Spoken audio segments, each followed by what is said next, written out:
विषय भारत में लोकतंत्र का भविष्य। भाई और बहनों, दर्शकगण, श्रोतागण, बहुत ही सुंदर विषय है। मनुष्य एक सामाजिक प्राणी है, वह समाज में जीता है। मनुष्य अकेला नहीं रह सकता। मनुष्य का पशु भी अकेला नहीं होता है। मनुष्यों के समुदाय को समाज कहा जाता है। पशुओं का भी समाज होता है और पक्षियों का भी समाज होता है। उसको समज बोला जाता है। केवल मात्रा का अंतर है, क्योंकि कोई भी पशु, पक्षी, मनुष्य अकेला नहीं रह सकता। अकेला रहने से उसकी सुरक्षा नहीं है। अकेला रहने से उसका सर्वाइवल नहीं है। वह जी नहीं सकता। अकेला साधु भी है, अगर वो हिमालय की गोद में जाकर के अगर साधना प्रारंभ करे तो वहां सड़ जाएगा। इस शरीर को खाने पीने के लिए भोजन चाहिए, पानी चाहिए, और वहां पर जंगली जानवरों से उसकी क्या सुरक्षा होगी?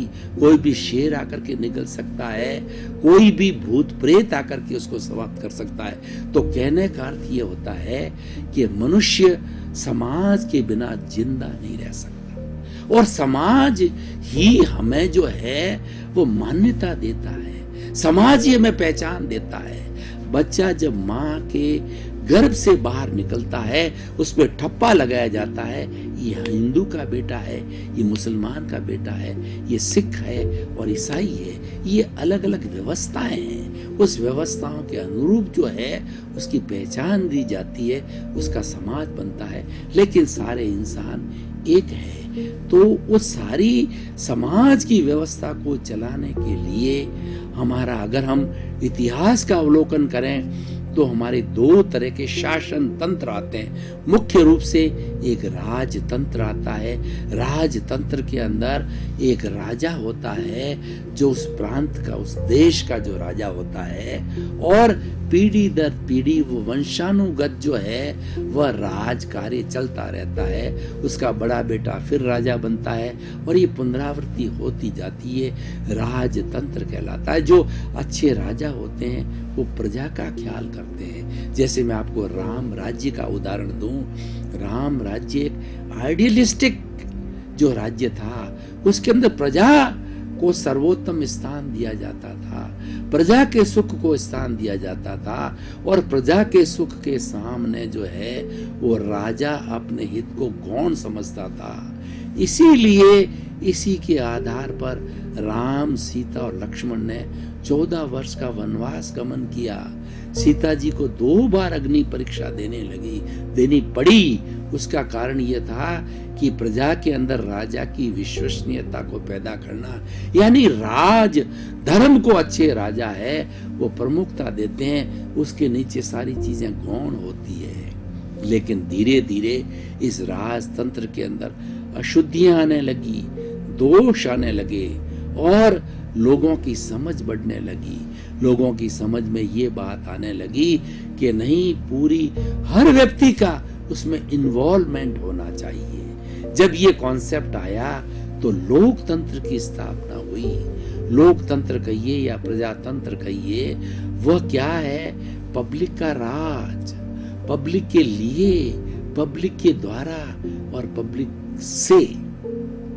आज विश्व के अंदर छोटे बड़े 210 कंट्रीज है, 5-10 देशों को छोड़ दीजिए, वहां राजतंत्र है।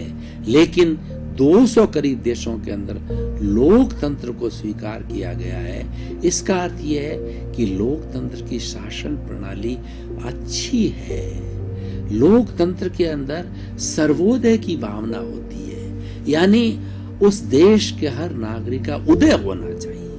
उसके देश के हर नागरिक को सेवा करने का, आगे बढ़ने का चांस मिलना चाहिए। ये बात अलग है। हर व्यक्ति के कर्म अलग अलग होते हैं, हर व्यक्ति की एबिलिटी अलग अलग होती है, हर व्यक्ति ऊंचाई को प्राप्त नहीं कर सकता है। दो समान कार्य करने वाले, समाज प्रगति से चलने वाले भी एक समान ऊंचाई तक नहीं पहुंच सकते। एक माँ के 2 जुड़वे बेटे भी अलग अलग हो सकते हैं, क्योंकि उनके कर्म अलग अलग हैं। हमारी भारतीय संस्कृति कर्म सिद्धांत को मानती है, और कर्म सिद्धांत इस प्रकृति का, सृष्टि का ईश्वर है। ईश्वर है, किसी को पनिशमेंट देता है, किसी को अवार्ड देता है, वो कर्मों के अनुसार होता है। ईश्वर अपने पे कुछ भी बुराई नहीं लेता, और क्यों बुराई लेगा? वह तो एक पवित्र विशेषण वाली चीज है, वह एक पवित्र विशेषण वाला प्रतीक है। तो वो क्यों किसी को अपनी तरफ से भी, क्योंकि वो क्यों बुरा कहना चाहेगा? वो तो व्यक्ति के जो जैसे कर्म हैं उसके अनुरूप ही पनिशमेंट या अवार्ड देता है।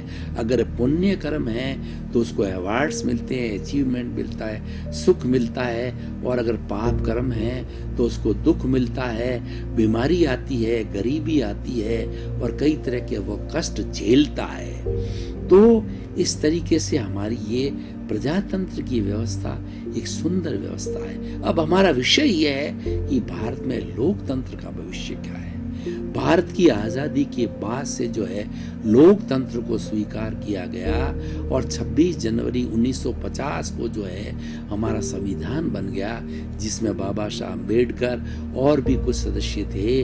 उन्होंने संविधान की जो है वो स्क्रिप्ट तैयार किया, संविधान की नियमावली को तैयार किया, और जनता से उसको अनुमोदित कराया गया।